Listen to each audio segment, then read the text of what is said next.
여러분 안녕하세요. 믿음직한 원불대, 믿고 보는 원불대의 원영입니다.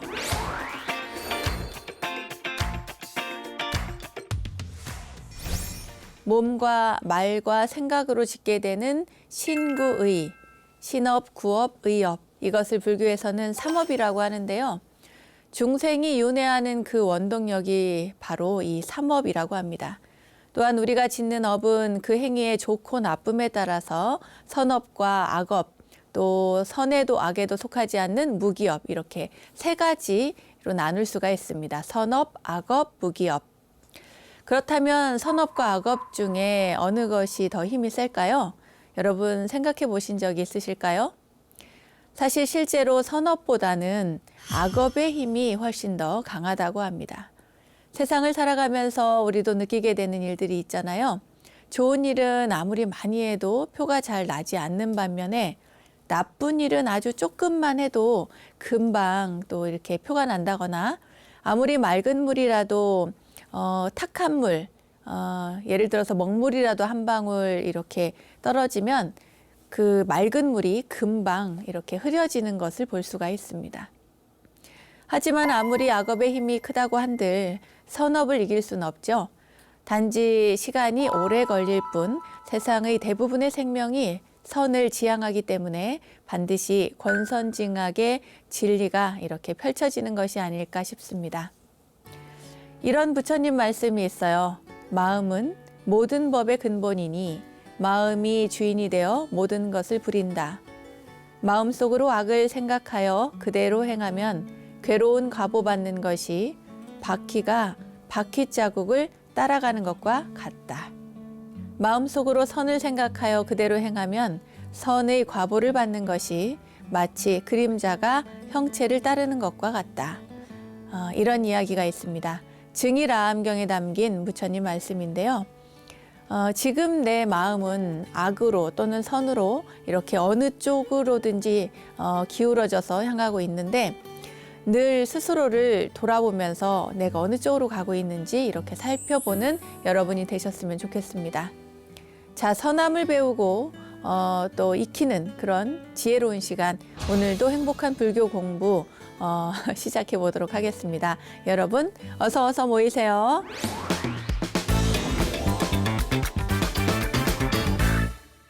원영 스님의 불교 대백과 실전편 첫 순서는 알고 보면 약이 되는 수많은 불교 이야기들과 불교 지식을 내한해 원불대의 지식 플레이 순서입니다.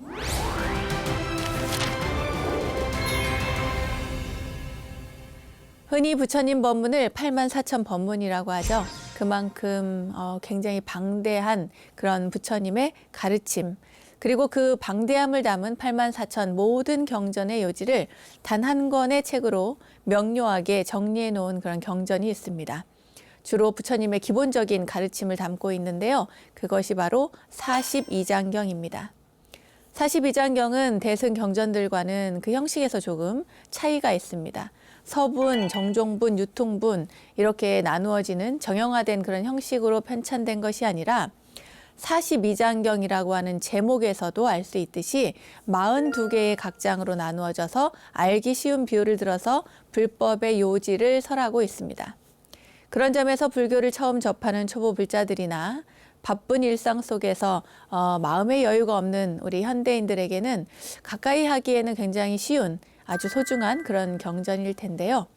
그럼 42장경은 과연 어떤 경전인지 좀 더 구체적으로 말씀을 드리도록 하겠습니다.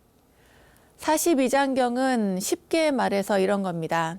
원래는 이제 중국 후한 명제 때 서기 67년인데요.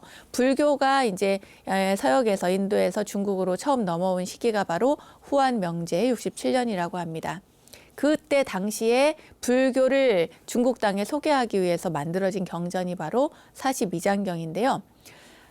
카시아파 마탕가라고 하는 사람, 그리고 다르마 라크사라고 하는 사람이, 그러니까 스님들이겠죠, 출가하신 분들, 그런 분들이 최초로 중국에 전한 불교 경전인데, 아까도 말씀드린 것처럼 42장경이라고 하는 이름처럼 총 42장으로 되어 있습니다. 중국에는 이제 그러니까 후한 명제 67년 그때에 불교를 처음으로 받아들이는데 그 계기가 있었어요. 뭐냐면 그 후한의 명제, 효 명제가 어느 날 밤에 꿈을 꿨는데 꿈속에 온통 그 금빛이 빛나는 어떤 사람이 나타나서 또 정수리에서 막 광채가 막 나고 몸에서 빛이 막 발하는 그러한 것을 꿈을 꾸었다고 합니다. 그래서 너무 신기한 꿈이니까 그 황제가 신하들을 모아놓고 내가 어제 이런 꿈을 꿨는데 그대들은 어떻게 생각하는가라고 이제 물어요. 그러니까 신하가 대답하기를 서방에 신이 있는데 그 신과 같은 사람이 있는데 그 사람을 부처라고 부른다고 이야기를 해요. 그리고 형상이 굉장히 장대하다 이런 이야기를 합니다. 그 말을 들은 황제가 그러면 인도 땅에 가서 서역 땅에 가서 그 부처라고 하는 사람이 한 이야기를 담은 경전과 그리고 그것을 전하는 승려를 모셔와라 이렇게 명을 내립니다. 그래서 한 10여 명의 신하들이 그러니까 사신으로 파견이 된 거죠. 파견이 되어서 경전을 구하러 인도를 가는데 가다가 중간에 그 대월국이라고 하는 그 땅에서 마침 그 서역에서 그 경전을 그 싣고 오던 그러니까 이제 그 무리들 백마 위에다가 불상이랑 경전이랑 이제 그 싣고 오는데 그 싣고 오던 사람들이 대표적인 인물이 가섭마등 그리고 축법랑 같은 분들이었어요. 그분들을 만나게 된 거죠. 그러니까 서역까지 굳이 갈 필요가 없고 그 서역에서 부처님의 가르침을 담은 경전과 불상을 가지고 이 중국 땅으로 이제 오니까 그 사람들을 만나서 함께 돌아옵니다. 그 후한 시대인데 그때의 수도 도읍이 이제 낙양이었던 것 같아요. 낙양에 도착을 해서 얼마 안 돼 가지고 그 백마가 죽게 돼요. 그러니까 아주 멀리서부터 그 사람들과 또 경전과 또 불상을 싣고 오니까 그 도착해가지고 백마가 죽게 됩니다. 그래서 황제가 그 낙양 문 밖에 백마의 공덕을 기리는 그러니까 부처님의 경전을 싣고 온 백마가 죽었으니 그 백마를 위해서 절을 하나 짓습니다. 그게 바로 백마사인데요. 이곳에서 스님들이 나중에 이제 경전도 번역하고 그리고 그때 최초의 그 번역된 경전이 바로 42장경입니다. 나중에는 이제 서역에서 오는 사신들이라든지 또 서쪽에서 올라오는 이쪽 동쪽으로 오는 많은 스님들이 그 백마사에 또 머물게 됩니다. 자, 여러분 여기에서 기억할 것은 42장경이라고 하는 경전이 말하자면 불교를 중국 땅에 처음 소개할 때 최초로 번역해서 알려준 계기가 된 경전이 바로 42장경이라는 겁니다. 이해하셨죠? 네. 자, 그러면 이 42장경에 대해서 본격적으로 경전 설명을 해드릴 텐데요. 이 경전의 가장 큰 특징은 부처님의 기초 교리, 그러니까 고가 무엇인지, 무상은 무엇인지, 무아는 무엇인지 등등의 이야기를 담고 있습니다. 그리고 굉장히 쉽게 이야기를 하고 있어요. 또 거기에 뭐 보시의 공덕이라든지 보살 정신들도 이제 조금 섞여 있기는 한데요. 구체적으로는 뭐 예를 들면 1장은 4가지 깨달음에 대한 이야기를 하고 있고 2장은 참된 이치에는 차별이 없다. 3장은 애욕을 버려서 도를 이룬다. 뭐 이런 식으로 42개의 장이 펼쳐집니다. 자, 그럼 그 내용을 하나씩 쭉 살펴볼까요? 42장경의 첫 번째 장, 제1장입니다. 제목은 4가지 깨달음이라고 되어 있는데요. 그 수행하는 수행자들의 그 어느 정도의 어떤 수행의 성취, 경지를 이루었을 때의 그 내용을 제목을 이렇게 4가지 깨달음이라고 붙인 겁니다. 그래서 이제 보통 성문사과라고 이야기하는 수다원, 사다함, 아나함, 아라한 이 4 수행의 단계 그중에서도 아라한의 경지를 이루는 것이 가장 큰 목표였기 때문에 그것을 어떻게 이루는가, 그것을 이루기 위한 방법이라든지 그것에 대한 설명 이것이 여기에 자세히 나오고 있습니다. 제2장에서는 제목이 참된 이치는 차별이 없다 이러한 제목인데요. 참된 이치에 차별이 없다라고 하는 내용을 그 어떤 그 깨달음의 차별이 없는 내용을 이야기하는 것이 아니고 말하자면 집을 떠난 출가 수행자는 욕심을 끊고 애욕을 버려서 자기 마음의 근원을 알아서 구하는 바가 없어야 된다는 이야기를 합니다. 그러니까 도에 대한 이야기를 담고 있는 것이죠. 제3장은 애욕을 버려서 도를 이룬다인데 이것 또한 출가 수행자에 관한 이야기입니다. 세상의 모든 재물을 버리고 그야말로 모든 생활을 포기하고 최저 생활을 하는 것에 만족을 해야 된다. 애착과 탐욕을 버려야 한다는 그런 이야기를 하고 있고요. 제4장은 착함과 악함은 오직 업에 달렸다라고 하는 제목입니다. 그러니까 선업도, 그러니까 착한 일을 해나가는 것을 이것을 10가지로 나누어서 이야기를 하는데 그 10가지를 보통 10선업이라고 얘기를 해요. 10선업, 10가지 선업을 닦는 것. 그 10가지가 뭐냐면 몸으로 짓는 것, 살도음이고 입으로 하는 뭐 망어, 양설, 악구, 기어, 그리고 3가지, 탐진치, 이 10가지입니다. 이것을 포함해서 10가지 착한 업을 닦아야만 도를 닦고 그렇게 해서 나중에 그 깨달음에 이르게 된다라고 하는 이야기를 하고 있습니다. 제5장은 허물을 고쳐 착한 길로 나가라라고 하는 건데 만약 사람이 우리가 살면서 이제 허물이 있을 수 있잖아요. 실수도 있고. 그런데 이것을 뉘우치지 않으면 그것이 바로 업이 되고 또 병이 되는 것과 같다. 그것을 비유를 해서 어떻게 얘기를 하냐면 작은 냇물이 흘러서 바다를 이루는 것과 같다. 이렇게 비유를 해서 설명하고 있습니다. 제6장은 선은 악을 이기고 악은 선을 이기지 못한다는 내용인데 악이 마치 선을 이기는 것처럼 가끔은 일상에 우리가 이제 현대를 살아가다 보면 악한 사람이 선한 사람을 이기는 것 같은 그런 경우를 많이 보기도 하거든요. 그런데 그렇지 않다. 선은 반드시 악을 이기고 또 악은 선을 결코 이기지 못한다라고 하는 내용을 담고 있습니다. 제7장은 인욕의 본보기인데요.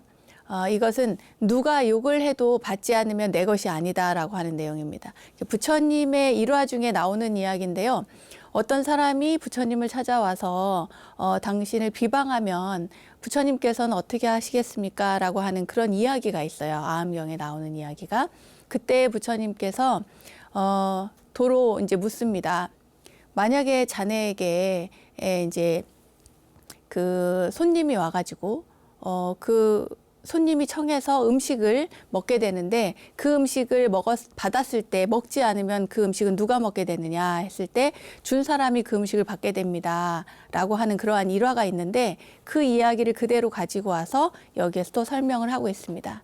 말하자면 지금 자네가 나를 욕했지만 나는 그것을 받지 않았으니 그 욕은 내가 받는 것이 아니라 나는 받지 않았으니까 누구한테 간다? 바로 욕을 한 당사자에게 간다. 이런 이야기를 하고 있습니다. 그리고 제8장입니다. 8장은 착한 사람을 해치면 죄가 크다. 이런 내용인데요. 악한 사람이 어진 사람을 해치는 것은 마치 하늘을 우러러 침을 뱉는 것과 같다. 생각해 보세요. 저 하늘을 향해서 침을 태하고 뱉으면 그 침이 어디로 가겠어요? 맞죠. 하늘로 가지 않고 바로 자기 자신을 향해서 떨어지게 됩니다. 그런 내용을 담고 있고 제9장은 수행의 바른 길입니다. 그러니까 수행을 어떻게 해나갈 것인가. 우리가 수행을 하는데 그냥 내가 이제 수행은 이렇게 해야 된다. 또 뭐 이렇게 살아야 된다. 이런 이야기를 많이 듣는데 그렇게 하는 것을 듣는 것을 좋아하기만 하고 사랑하기만 한다면 그것은 도를 얻기가 어렵다. 왜냐하면 많이 알아도 한번 실천하는 것만 못하다는 그런 이야기입니다. 그러니까 어떻게 수행을 해나갈 것인가라고 하는 이야기를 하고 있고요. 제10장에서는 다른 사람의 착한 일을 보고 기뻐해 주라는 이야기를 하고 있습니다. 말하자면 누가 착한 일을 했어요. 그러면 잘했다, 너무 잘했다 이렇게 칭찬을 해야 되는데 그걸 가지고 시기한다거나 이러면 안 된다 이 말입니다. 다른 사람이 착한 행을 했을 때 그 기뻐하는 것은 마치 우리가 횃불을 들어서 어둠 속에서 횃불을 들어서 수천 명, 수백 명 뭐 이런 사람들이 그 횃불을 가지고 와가지고 이제 주변을 밝히는 것과 같다 이런 얘기인데 이게 무슨 말이냐면 우리가 생각해 보세요. 이제 불이라고 하는 것은 작은 불씨 하나를 내가 살렸어요. 내가 살렸으면 이 불은 다른 사람에게 이렇게 옮겨주어도 초를 비유해 볼까요? 초를 하나 켰는데 초를 다른 사람이 와서 이렇게 붙여갔어요. 붙여갔다고 해서 이 내가 원래 짚고 있던 이 초나 이 불이 사라지는 게 아니잖아요. 그러나 불은 옆에 있는 사람이 가져가 가지고 줄어들지도 않았고 오히려 그 사람은 또 다른 불이 또 생겼고 또 다른 사람이 불이 생겼고, 그러니까 하나의 횃불이 수백 명의 횃불도 될 수 있고 수천 명의 횃불도 될 수 있는 것처럼 누군가를 칭찬하는 것이 그렇다는 겁니다. 그만큼 본디의 횃불은 변하지 않는 것처럼 복 또한 그와 같다고 생각을 하시면 되겠습니다. 제 11장입니다. 공양의 공덕에 대한 이야기인데요. 악한 사람 100명을 공양하는 것보다 한 명 착한 사람 한 명을 공양하는 것이 훨씬 더 훌륭하다는 그런 이야기를 하는데, 여기에서 중요한 거는요.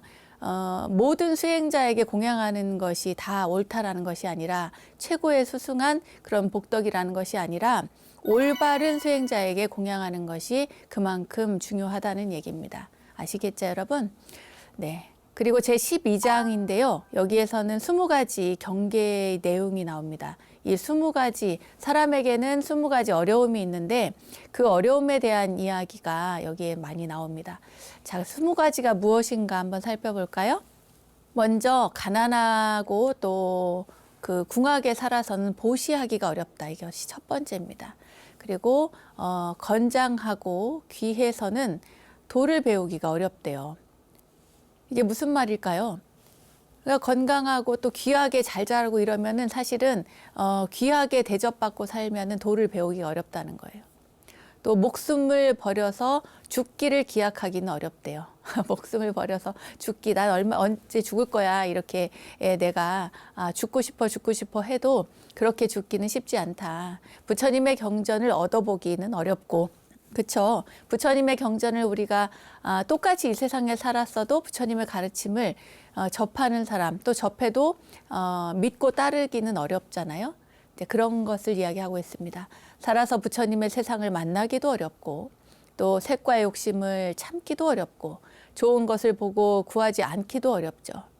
우리 좋은 거 갖고 싶은데 보고는 저 갖고 싶은데 이런 마음이 계속 남으면 그걸 계속 갖고 싶잖아요. 또 가지려고 노력도 하고. 그런 것처럼 좋은 것을 보고 구하지 않기도 어려우며, 또 욕을 당하고 성내지 않기도 어렵다. 누가 나를 대놓고 앞에서 욕하고 비난하면 화가 나죠. 화가 올라오지 않는 것도 사실 어렵다는 겁니다. 그리고 권세를 가지고 뽐내지 않기도 어렵대요. 그죠? 내가 권세가 있으면 다 티를 낼 것 같고, 또 명예가 있으면 그걸 어딘가 알게 모르게 또 이렇게 뽐내려고 하는 그런 마음이 생기니까요. 일에 부딪혀서 무심하기가 어렵습니다. 어떠한 상황이 부딪혔을 때 그것을 대연하게 아무렇지도 않은 듯이 그 상황을 극복해 나가기도 어렵고, 또 널리 배워서 두루 연구하기도 어렵고, 또 암만을 버리기가 어렵고, 무식한 사람을 가볍게 여기지 않기가 어렵답니다. 네, 우리 보통 사람들을 이렇게 무시하는 그런 성향들이 다들 있는 것 같아요. 또 마음을 평등하게 쓰기 어렵고, 남의 옳고 그름을 말하지 않기도 어렵고, 선지식을 만나기도 어렵고, 또 자성을 보아 도를 배우기도 어렵고, 이것은 이제 스스로 수행을 해나가면서 도를 깨치기가 어렵다는 얘기입니다. 사람을 따라 그대로 되어서 구제하기 어렵고, 또 환경을 보고 움직이지 않기도 어렵고, 방편을 잘 알기도 어렵고, 어려운 이야기가 이렇게 20가지가 쭉 나옵니다. 자, 제 13장 볼까요? 숙명과 지극한 도라고 하는 13장에서는 마음을 깨끗이 하고 뜻을 지키면 지극한 도에 이를 수 있게 된다라고 하는 내용입니다. 마치 거울을 닦아서 때가 없어지면 밝음만 있는 것과 같아서 욕심을 끊어 구함이 없으면 마땅히 숙명을 알 수가 있다라고 하는 부처님의 말씀을 인용을 해서 이렇게 설명을 하고 있는 장이고요. 제 14장은 착한 것과 큰 것입니다. 어떤 사문이 부처님께 여쭈었어요. 어떤 것이 착한 것이며 또 어떤 것이 가장 큰 것입니까? 라고 이제 부처님께 질문을 하니까 부처님께서 말씀하시기를 도를 행해서 진여, 참 나를 지키는 것, 이것이 바로 착한 것이고, 또 뜻이 도와 합해지는 것이 바로 가장 큰 것이다. 이런 이야기를 했습니다. 그러니까 이제 수행을 꾸준히 해나가서 마침내 자기의 자성을 바라보는 것, 그리고 깨달음에 이르게 되고 내가 보는 것이, 내 자성이 보는 이와 자성이 하나로 합해지는 것, 이것이 가장 큰 것이다 라고 하는 말씀이고요. 제15장에서는 힘센 것과 밝은 것에 대해서 질문을 하니까 부처님께서 말씀하시기를 욕을 참는 것이 가장 힘이 센 거래요. 그러니까 인욕을 얘기를 하는 거겠죠. 그리고 악한 마음을 품지 않는 것이기 때문에 이것이 힘이 센 것이다. 또 거기에 편안한 마음과 또 씩씩한 몸, 건강한, 건장한 몸을 겸하는 것이 중요하다. 또 참는 것은 악한 마음이 없어서 반드시 사람의 존경을 받는다고 그렇게 말씀을 하셨습니다. 인욕이 그만큼 중요한가 봐요, 여러분. 또 제16장에서는 애욕을 버리고 참된 도를 보라는 이야기인데 사람이 애욕을 품어서 도를 보지 못하는 것은 마치 맑고 고요한 물을 손으로 휘저어서 여러 사람이 다가와도 그 그림자를 보지 못하는 것과 같다. 이렇게 부처님께서 말씀을 하셨습니다. 결국에는 애욕을 버리라는 이야기고요. 제17장에서는 도를 보면 무명이 없어진다는 이야기입니다. 도를 보는 사람은 마치 횃불을 들고 어두운 방에 들어가는 것과 같다. 아까도 얘기를 했잖아요. 그것은 이제 여러 가지로 비유를 할 수가 있는데 어두움을 밝히는 것이 지혜의 불빛이기 때문입니다. 그래서 이제 횃불로 비유를 많이를 하고 자, 제18장입니다. 생각 없는 생각이라고 하는 건데요. 이거는 집착이 없는 생각을 이야기합니다. 그러니까 어떠한 고정된 생각이나 편견이라든가 집착이 없는 그런 생각을 말씀을 하시는 거예요. 그런 생각을 생각하게 하고 또 행함이 없는 행동, 행했으나 행함이 없는 그러한 행을 말하고요. 닦음이 없는 닦음을 또 이야기합니다. 수행을 했어도 했다라고 하는 상이 없는 것, 이 집착이 없는 수행을 이야기하고 있습니다. 제19장은 도를 얻는 길인데요. 이 도는 어떻게 얻느냐? 무상을 알아차려야 도를 얻기가 쉽다. 이 세상의 모든 것은 변화한다라고 하는 것을 1차적으로는 알아야 된다는 거죠. 근데 변화한다라고 하는 것을 이렇게 가르쳐 줬을 때는 알겠는데 내가 일상생활에서 적용을 잘 못하는 경우가 많습니다. 그러니까 사람의 마음도 늘 변하기 마련이고 이 세상의 모든 물건들도 다 변하기 마련이고 시간이 지나면 자연스럽게 변하는 게 마찬가지고 또 내가 사랑하는 사람이 나이가 들어서 또는 병에 걸려서 죽을 수도 있는데 거기에 대입을 못하는 거죠. 그러니까 너무 괴롭고 힘들고 그렇습니다. 제20장에서는 무아에 대한 가르침입니다. 나라고 하는 실체가 없다라고 하는 무아의 가르침. 불교에서만큼은 아에 대해서 부정하죠. 아라는 것은 없다. 실체가 없다고 이야기를 하고요. 제21장에서는 명예의 해악입니다. 명예라는 게 얼마나 부질없는가 그것에 대해서 이야기를 하는데 이것을 뭐라고 비유를 하셨냐면 마치 향을 피우면 그 향 냄새는 맡을 수가 있지만 그 향은 벌써 이미 재가 되어버린 것과 마찬가지다. 그러니까 명예라는 것이 이렇게 많은 사람들에게 이름을 알리고 또 존경을 받고 하지만 결국 그 명예를 유지하기 위해서 자기 몸을 위태롭게 만든다는 거예요. 향 냄새는 맡을 수 있지만 향은 이미 재가 되어버린 것과 같다. 그런 이야기를 하고 있고 제22장은 재물과 색의 해악에 대해서 이야기합니다.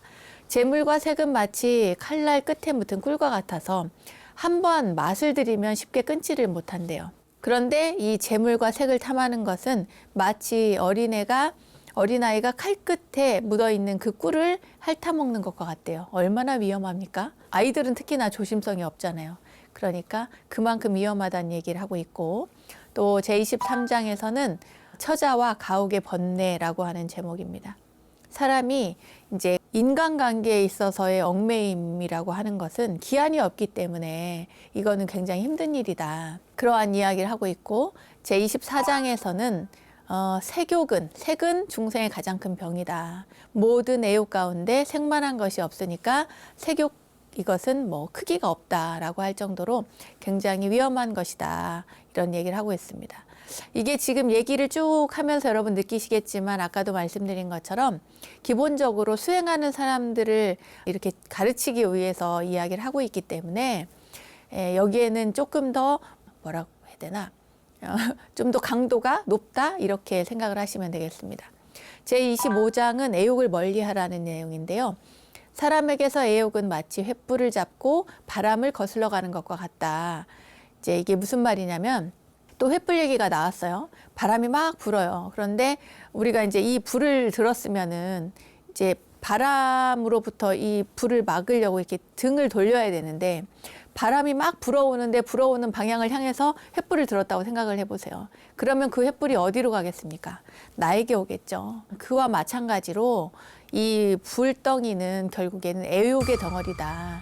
이것을 이제 가까이 하는 것은 결국 바람을 향해서 횃불을 드는 것과 같다. 내 손을 또 내 몸을 대게만 만들 뿐이다. 이런 이야기를 하고 있고 제26장은 애욕을 물리친 부처님에 대한 이야기입니다. 어떤 여인이 와서 부처님을 이제 유혹을 했어요. 그러니까 그 아름다운 몸으로 유혹을 하니까 부처님께서 뭐라고 하셨냐면 내 눈에는 너의 그 아름다운 모습이 마치 가죽 부대에 담은 가죽 부대에 온갖 더러움을 담은 그러한 모습으로 보인다. 너는 무엇을 하러 여기 왔느냐라면서 이야기를 합니다. 그러니까 그 여인이 놀래서 부처님께 귀의하고 법을 설해달라고 해서 그 자리에서 부처님의 법을 듣고 어느 정도 경지에 오른 그런 이야기가 나옵니다. 제27장은 모든 장애를 떠나라는 내용인데요. 돌을 닦는 사람은 마치 나무가 물에 있어서 흐름을 따라 흘러가는 것과 같다. 이게 무슨 얘기냐면 이제 우리가 수다원과 사다함과 아나함과 아라함과 이렇게 그 성문사과 아까 방송하면서 이제 말씀을 드렸는데 성문사과를 이야기할 때 맨 처음에 수다원가에 임류라고 해가지고 성인의 흐름에 들어간 자를 임류과 또는 예류과라고 해가지고 수다원가 이렇게 이야기를 하는데 이 얘기는 뭐냐면 성인의 흐름에 들어갔다는 얘기예요. 그러니까 돌을 닦는 사람은 말하자면 그 나무 토막을 물에 띄었을 때 그 나무가 그 물의 흐름, 물이 흘러가는 흐름에 따라서 잘 흘러가는 그러한 모습과 같다. 양쪽 기슭에 걸리지 않고 어떤 소용돌이에 빠지지도 않고 썩지도 않고 말하자면 수행을 하고 마음을 잘 다스리고자 하는 사람들은 그 물의 흐름에 따라서 잘 떠내려가는 것과 마찬가지다라고 하는 내용을 담고 있습니다. 제28장은 마음을 믿지 말라는 내용인데요. 그렇죠. 마음을 어떻게 믿겠습니까? 내 마음도 못 믿는데 남의 마음을 어떻게 믿겠어요? 마음도 믿지 말고 색도 믿지 말라는 그런 이야기를 하고 있고 29장에서는 여색을 멀리하라는 내용입니다. 이거는 말하지 않아도 되겠죠. 제30장은 욕심을 멀리하라는 겁니다. 돌을 닦는 사람은 마른 풀을 가진 것과 같아서 그 불이 오면 마땅히 피해야 된다. 여러분 이제 그 마른 풀들을 이렇게 모아놨어요. 그러면 이 마른 풀은 진짜 아주 작은 불에도 금방 타오르잖아요. 그런 것처럼 나한테서 일어나는 이 욕심이라는 것, 탐욕이라고 하는 것은 이것은 마른 풀에 불을 대는 것과 마찬가지다. 그러니까 도인도 욕심을 보거든 멀리 해야 된다라고 하는 그런 내용입니다. 또 31장은 마음을 끊으라는 건데요. 말하자면 마음을 끊어낼 생각을 해라. 내가 어떤 수행을 함에 있어서 육신을 단련을 어떻게 하고 이러려고 하지 말고 육신보다 더 중요한 것은 마음을 다스리는 것이다. 또 32장에서는 이 사랑 때문에 모든 근심이 생긴다. 이런 내용입니다. 사랑과 욕심을 쫓아서 가면 걱정이 생기고 그리고 그 걱정을 또 따라가다 보면 두려움이 생긴다는 내용이고요. 33장에서는 개정해를 닦아라. 돌을 닦는 사람은 마치 한 사람이 만 사람과 더불어서 싸우는 것 같다. 돌을 배울 때에는 마땅히 그 마음을 굳게 가져야 한다는 말씀입니다. 34장에서는 중도를 따르라는 내용이에요. 마음이 만일 고르고 또 알맞으면 도를 얻을 수가 있겠지만 그 성이 난다거나 마음을 사납게 갖는다거나 이러면 몸도 피곤하고 몸이 피곤하면 마음도 괴롭고 피곤하고 또 마음이 괴로우면 또 행실이 또 바르지 못할 것이고 결국에는 이 마음과 몸을 다 맑고 편안하게 해야만 우리가 도를 잃지 않는다라고 하는 내용을 담고 있습니다. 제35장은 번뇌를 버리라는 내용인데요. 말하자면 이제 잘 단련을 해야 된다. 끊임없이 새를 단련할 때 못 쓰는 쇠붙이를 골라낸 다음에 만들면 좋게 만들어질 수 있는 것처럼 도를 배우는 사람도 마음의 번뇌를 다 버린 뒤에야 그 행실도 계행도 다 맑고 깨끗해진다는 내용이고요. 36장에서는 9가지 경계에 대한 내용이 나옵니다. 사막도를 떠나서 사람 몸을 받기가 어렵다는 이야기가 먼저 나옵니다. 사막도가 어디입니까?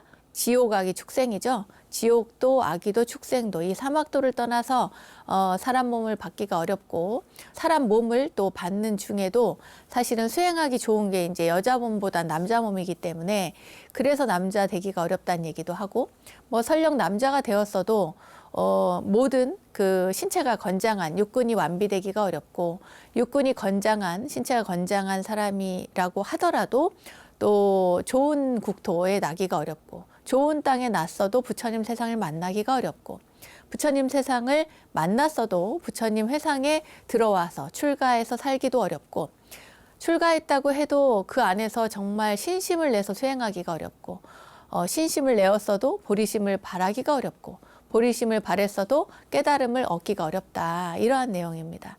9가지 이야기가 나오고요. 37장에서는 계율의 소중함에 대해서 이야기를 합니다. 뭐 계율은 몸을 바르게 하는 것이잖아요. 몸과 물론 마음도 바르게 하는 것이지만 불자가 내게서 투천리를 떠나 있어도 아주 멀리 떠나 있어도 내 계율을 항상 생각하면 도를 얻을 수 있겠지만 항상 내 좌우에 이렇게 안한존자처럼 늘 옆에 붙어 있어도 계행이 바르지 못하면 도를 얻지 못할 것이다. 그러니까 부처님이 이 땅에 계시지 않아도 수천 년이 지나고 또 이렇게 멀리 떨어져 있어도 부처님의 가르침과 계율을 잘 지키면 부처님 곁에 내가 사는 것과 마찬가지다라고 하는 내용입니다. 그리고 38장에서는 목숨은 덧없는 것이다. 네, 이러한 내용입니다. 부처님이 그 한 제자에게 물었어요. 사람의 목숨이 얼마 동안에 있느냐라고 하니까 뭐 어디에 있습니다 쭉 이야기를 하는데 마지막에는 숨 쉬는 사이 호흡지간에 있습니다. 이 숨 쉬는 그 사이에 있습니다 하니까 부처님께서 그대가 도에 대해서 잘 안다라고 이야기를 했다고 합니다. 자, 39장 경전을 믿고 따르라는 이야기인데요. 불도를 배우는 사람은 부처님이 말씀한 바를 마땅히 모두 믿고 따라야 한다는 내용을 가지고 여기서 설명을 하고 있고 또 40장에서는 마음의 도를 행하라 라고 하는 제목으로 이야기를 합니다.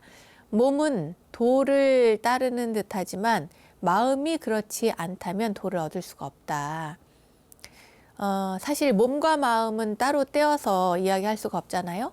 그러니까 몸을 바르게 해야 또 마음도 마음가짐도 발라지고 또 마음가짐이 발라져야 또 육신도 잘 따라서 살 수 있으니까요. 41장은 항상 도를 생각하라는 내용인데요. 도를 닦는 사람은 마치 무거운 짐을 진 소가 깊은 진흙탕을 걸어가는 것과 같다. 피로가 지극해지면 좌우를 돌아볼 겨를도 없다가 진흙탕을 벗어나서야 비로소 숨을 돌리는 것과 같으니 사무는 마땅히 이처럼 관해라. 그러니까 우리가 자칫 이렇게 마음을 그 나태하게 가지면 그러면 금방 이렇게 유혹에 빠져들 수도 있고 실수를 할 수도 있고 그렇기 때문에 어렵더라도 항상 그 곧은 마음으로 도를 생각해야 된다라고 하는 내용이고요. 마지막입니다. 이제 42장, 제42장에서는 평등한 직연에 대한 이야기를 하고 있습니다. 부처님께서 말씀하시기를 나는 왕후의 지위를 문틈을 지나가는 티끌과 같이 보고 금이나 옷 같은 보배를 기와 조각과 같이 본다라고 이야기를 하셨어요. 그러니까 이 이야기는 뭐냐면 우리가 보통 세상을 살아가는 많은 사람들이 이 세속에서 귀하다, 소중하다 또는 원하는 모든 것들이 사실은 다 덧없는 것이다 라고 하는 것을 이야기하고 있습니다. 그 이후에 도에 대한 이야기를 또 더 덧붙여서 하고 있죠. 네, 여기까지가 바로 42장경의 내용입니다. 엄청 좀 긴 듯하지만 실제로 보기에는 그렇게 어렵지 않고요. 여러분들이 읽을 때 충분히 이해할 수가 있고 그리고 이 내용을 통해서 초기 불교에서 중시하는 것이 무엇인지도 알 수 있고 불교를 그 이국의 땅에서 전할 때 이것만큼은 가장 기본이 되기 때문에 전하고자 했던 그런 기본적인 가르침을 담고 있기 때문에 42장경 굉장히 중요하다. 네, 후한명제 67년에 처음 초기 최초에 번역된 경전이 바로 42장경이다 등등의 내용을 여러분들 기억하시면 좋겠습니다. 자, 오늘 42장경에 대한 자세한 설명 여기까지 하고요. 함께 문제 풀러가 볼까요? 그럼 첫 번째 문제 보겠습니다. 부처님의 가르침을 42장으로 나누어 간략하게 설명하고 있으며 고, 무상, 무화, 보시 등의 주요 교리를 포함하고 있는 경전은 무엇인가? 1. 금강경 2. 화엄경 3. 법화경 4. 사십이장경.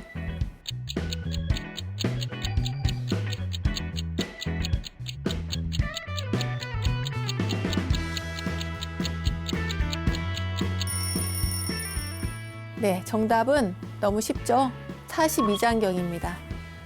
부처님의 가르침을 42장으로 나누어서 설명했다고 했잖아요. 고무상무화 보시 42장으로 나눈 것은 42장경 뿐입니다. 금강경, 법화경, 화엄경. 금강경은 32분으로 되어 있고 법화경은 28품으로 되어 있습니다. 화엄경은 39품으로 된 것도 있고 37품으로 된 것도 있고 그렇습니다. 네, 아무튼 여기에서 이야기하는 42장으로 되어져 있는 것은 42장경이다. 이렇게 이해하시면 되고요. 제 다음 문제 보겠습니다. 중국의 불교가 처음 전래된 시기와 최초로 번역된 경전을 바르게 연결한 것은 1. 수나라 문제 아함경 2. 후한의 명제 42장경 3. 당나라 태종 화엄경 4. 전한의 무제 금강경.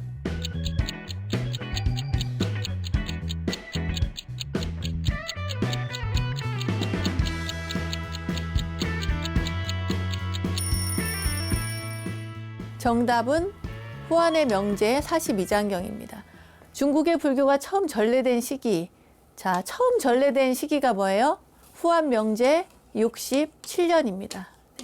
후한 명제 67년에 불교가 전해졌고 최초로 번역된 경전은 뭐다? 42장경이다. 그래서 초기 경전의 내용, 부처님의 근본적인 가르침을 기본적으로 고, 무상, 무화라든지 하는 내용들을 바탕으로 해서 42장으로 된 것이 바로 42장경 최초의 경전입니다. 수나라, 당나라, 전하, 아함경, 화엄경, 금강경은 아닙니다. 최초의 경전은 후한 명제 67년에 42장경이 번역이 되었고 많은 사람들에게 유포되었다라고 하는 것 기억하시기 바랍니다. 다음 문제 볼게요. 다음 중 42장경의 설명이 아닌 것은 1. 고, 2. 무상, 3. 유식, 4. 무화.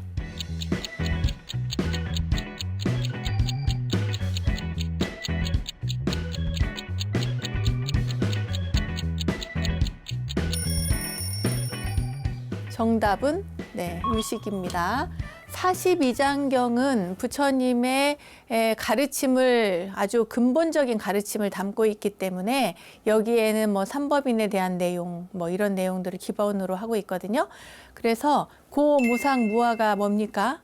삼법인에 해당이 되죠. 이 세상은 모두 고통스럽다, 괴로움이다. 그리고 또 이 세상의 모든 것들은 다 무상하다, 항상함이 없다는 거예요. 늘 끊임없이 변화한다. 그리고 불교는 무아, 나라고 할 만한 고정된 실체가 없다. 어떤 것을 뜯어보아도 나라고 할 만한 것이 없다. 왜냐하면 모든 것은 인연에 의해서 조화롭게 이렇게 만들어지고 만들어진 상황들, 그리고 존재도, 인식하는 작용도 모든 것들이 다 특별히 이 나라고 할 만한 고정된 것이 없어서 연기에 의해서, 인연에 의해서 이루어진 것이다 라고 하는 내용을 42장경에서 알려주고 있습니다. 그런데 유식은 그렇지 않죠. 유식은 오직 식이다 이런 얘기거든요. 오직 유자에다가 알식자, 오직 식뿐이다. 내가 인식하는 모든 것들이 다 식이다 라고 하는 그러한 내용을 가지고 있습니다. 이것은 부처님의 기본 가르침이 아니라 후대에 더 불교를 알기 쉽도록 이해시키기 위해서 만들어진 그러한 내용입니다. 네, 불교의 최초에 전래된 시기 후한 명제 67년, 그리고 불교가 최초로 중국 땅에 넘어와서 가르침을 전할 때 최초로 번역이 되어서 사람들에게 널리 알려지게 된 그 경전이 바로 42장경이다. 그 42장경에는 부처님의 기본적인 가르침이 담겨져 있다. 네, 오늘 내용의 핵심은 이것입니다. 오늘 그 핵심을 담은 문제를 여기까지 풀어봤습니다. 오늘 공부한 42장경의 내용을 여러분 꼭 기억하시기 바랍니다.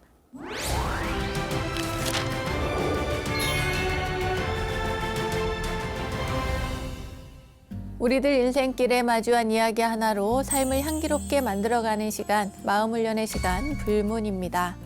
부처님의 탄생과 깨달음 그리고 설법과 열반의 장소로 부처님의 생애를 바탕으로 한 부처님 4대 성지 여러분들도 잘 알고 계시죠? 오늘은 이 가운데에서 부처님께서 처음으로 설법을 하신 초전법륜지 그러니까 녹야원에 얽힌 이야기를 들려드리려고 합니다. 부처님께서 바라나국의 녹야원에 계실 때인데요. 이 녹야원은 5신통을 얻은 선인들이 살았대요. 그러니까 보통 사람들은 살고 있던 곳이 아닌 그 특별한 사람들만 머무는 곳이었나 봐요.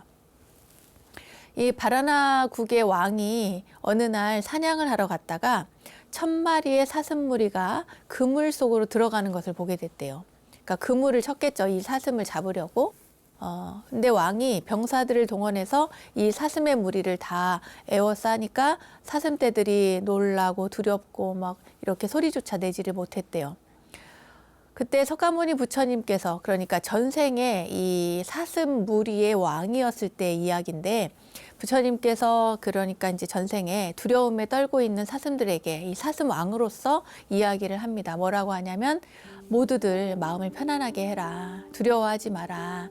내가 왕한테 부탁을 해서 반드시 목숨을 구제하게 만들 것이다. 그러니 저마다 다른 마음을 갖지 않도록 해라. 이렇게 이야기를 했대요. 그러니까 부처님의 전생에 그 사슴 왕으로서 그 바라나국 왕에게 그렇게 이야기할 테니 마음 편히 가지란 얘기죠. 그리고 실제로 이야기를 합니다. 왕한테. 지금 왕의 뜻을 살피건대 이 1000마리의 사슴을 한꺼번에 죽여서 저기 주방에 부엌에 보내려고 하시는데 지금 다 죽여서 삶아 놓으면 고기가 상해서 다 버리게 될 거다. 그러니까 왕께서는 저희를 가엾이 여기시어 하루에 1마리씩 사슴을 죽여서 그 주방장에게 요리하는 사람에게 보내십시오. 왕을 번거롭게 하지 않고 저희 사슴들이 스스로 그 주방으로 나가서 죽음을 받겠습니다. 그러면 고기 양도 끊어지지 않고 또 사슴 그 수도 갈수록 더 불어나게 될 겁니다. 이렇게 이제 얘기를 한 거예요. 그러니까 왕이 이제 들어보니까 일리가 있잖아요. 그 1000마리를 한꺼번에 죽여서 어쩔 거예요. 그죠? 그냥 사슴들을 내버려 두고 그리고 성으로 돌아갑니다. 그때 1000마리의 사슴 무리는 이제 부처님이 모두 거느리고 있는 그런 사슴이 아니고요. 부처님이 거느리고 있는 사슴 500마리가 있었고 그리고 이 생에 대바다다가 그 거느리고 있는 500마리의 사슴이 합해진 그런 1000마리였던 거예요. 그 대바다다도 이제 이때 같은 사슴의 몸이었다고 합니다. 그러니까 날마다 1마리씩 이제 사슴이 죽을 사슴이 차출돼서 왕에게 나아가서 주방에 보내지는데 어느 날 대바다다 이제 사슴이 그 왕에게 보낼 사슴을 이제 그 차출을 해야 되는데 어떻게 하다 보니까 새끼를 뵌 어미 사슴이 죽을 차례가 된 거예요. 그러니까 이제 어미 사슴이 대바다다에게 이제 간청을 하죠. 저는 이제 해산이 얼마 남지 않았습니다. 제가 죽을 차례이기는 하지만 뱃속의 새끼는 아직 차례가 아니니 원컨대 저의 차례를 조금만 뒤로 밀어주십시오. 그런 거예요. 그랬는데 대바다다 사슴이 화를 내면서 누가 너를 대신해서 죽겠냐고 하면서 화를 낸 거예요. 그때 이 어미 사슴이 눈물을 흘리면서 부처님을 찾아가서 이제 사정을 이야기하죠. 그 부처님께서 이 사슴을 위로하면서 두려워하지 마라. 그러면 내가 너를 대신해서 먼저 죽겠다. 이렇게 얘기를 한 거죠. 그러니까 대바다다 사슴이 화를 내면서 그 새끼를 뵌 사슴한테 네 차례인데 왜 응하지 않았냐고 하면서 막 화를 내는 거죠. 그러니까 부처님께서 그 대바다다에게 얘기를 하기를 그만둬라. 어미 사슴 차례이긴 하지만 태 속의 생명이 불쌍해서 그러는 거 아니냐. 그래서 내가 대신 가겠다. 이렇게 얘기를 했다는 거예요. 그러니까 사슴들이 가만히 있겠습니까? 아니죠. 따라갑니다. 저희들이 왕을 대신하여 죽음을 받고자 합니다. 그러면서 왕이 계심으로써 우리가 있게 됐고 물과 풀을 먹을 수도 있고 마음대로 놀러 다녀도 두렵지가 않았습니다. 하면서 그 이제 사슴 왕의 뒤를 따라서 궁까지 갑니다. 서로 죽겠다고 하면서 이렇게 쭉 나가요. 그런데 부처님이 이제 이 말을 듣지 않고 먼저 이제 앞으로 나갑니다. 그런데도 이제 사슴들이 계속 1000마리가 따라오니까 요리사가 이 사슴 왕을 보고는 너무 놀란 거예요. 사슴 왕이 목숨을 바치겠다고 하니까 어떻게 해야 될지 모르겠다고 하면서 왕한테 이제 이야기를 합니다. 그러자 왕이 이 신하들을 다 불러 모으고 가서 사슴 왕을 데리고 오라 그래요. 데리고 왔겠죠? 왕이 사슴 왕한테 묻습니다. 1000마리 사슴이 이제 죽을 사슴이 다 됐느냐? 너는 무엇 때문에 왔느냐? 하니까 1000마리가 계속 새끼를 계속 낳아서 마침내 큰 떼를 이루었는데 사슴의 무리는 날마다 앞으로도 계속 불어날 거다. 줄어드는 일은 없을 것입니다. 그러면서 이제 앞에 있었던 일을 다 이제 설명을 해줍니다. 그러자 왕이 그 얘기를 다 듣고는 그리고는 이제 깨닫죠. 자기가 얼마나 모자랐는지, 자기가 이 왕이 사슴 왕만도 못하다는 걸 스스로 깨닫게 됩니다. 그래서 대신들과 백성들에게 명을 내려요. 뭐라고 하냐면 왕명으로서 지금부터는 사슴 사냥을 금하겠다. 이것을 어기는 자가 있다면 엄히 다스리겠다. 이러면서 사슴 고기를 먹지 못하도록 하고 그렇게 했대요. 그래서 이 녹야원이라는 곳이 생기고 이름도 지어졌다고 합니다. 네, 부처님 전생 이야기 가운데서도 아주 유명한 이야기 중에 하나입니다. 사슴왕 이야기. 네, 자신의 무리를 아끼고 다스린다는 것이 무엇인지, 또 보살핀다는 것이 무엇인지, 보살행이 무엇인지 또 생각하게 만드는 그런 이야기죠. 누군가의 고통을 대신해서 받을 수 있을까 하고 한번 생각해 봅니다. 나는 과연 그럴 수 있을까? 누군가를 대신해서 목숨을 이렇게 내어놓을 수 있을까? 이렇게요. 우리에게 정말 소중한 것은 무엇일까요? 남 모르는 누군가를 위해서 우리가 희생할 수 있을까요? 네, 여러분도 한번 생각해 보십시오. 자, 그럼 여러분께 다시 한번 묻겠습니다. 여러분은 이 생에 대신 희생할 만큼 그만큼의 소중한 사람이 있습니까?